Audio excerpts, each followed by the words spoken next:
முருகா. என் அன்பு பிள்ளையே, நீ விரும்பும் உறவு உன்னிடம் பேசியே ஆக வேண்டும் என்று துடித்துக் கொண்டே இருக்கின்றது.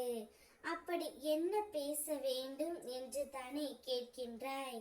இதை நீ கேள், நிச்சயம் அவர் உன்னிடம் பேசுவார். நீ விரும்பிய உறவை அதிகமாக நேசிக்கின்றாய். இருந்தும் என்ன முருகனப்பா, என்னுடைய வாழ்க்கையில் நான் ஒன்று நினைக்கின்றேன், நீங்கள் ஒன்று நினைக்கின்றீர்கள் என்று என்னிடம் நீ அவ்வப்போது கடிந்து கொள்வாய். நான் விரும்பிய உறவிடம் என்னத்தான் மனம் விட்டு பேசினாலும் நான் சொல்வதை அவர் காதில் கூட வாங்க மாட்டார். இப்பொழுது நீ நினைப்பது போல் இல்லை தங்கமே. நீ விரும்பிய உறவு மிகவும் மாறிவிட்டது. உன்னிடம் பேச வேண்டும் என்று துடித்துக் கொண்டு இருக்கின்றது. நீ என்ன சொல்ல வருகிறாய் என்பதை முதலில் தெரிந்து கொள்ள வேண்டும் என்று விரும்பிக் கொண்டு இருக்கின்றது.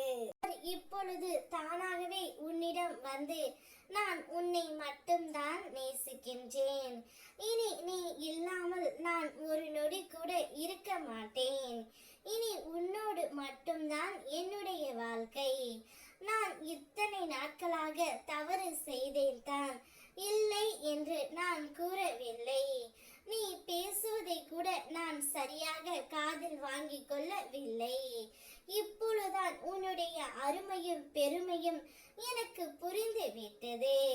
இனிமேல் நீ என்ன சொன்னாலும் எதை செய்தாலும் அதை மட்டுமே நான் சரியென்று சொல்வேன். உனக்காகவே இந்த வாழ்க்கையை நான் வாழ விரும்புகின்றேன். உன்னிடம் மட்டும்தான் இனி என்னுடைய கஷ்டங்களையும் குறைகளையும் சொல்ல விரும்புகின்றேன். இந்த ஒரு முறை என்னை ஏற்றுக்கொள் என்று உன்னிடம் வந்து நிற்க போகின்றார் தங்கமே. நிச்சயம் அவரை மனதார ஏற்றுக்கொண்டு உன்னுடைய வாழ்க்கையை நீ சீரமைத்துக் கொள்.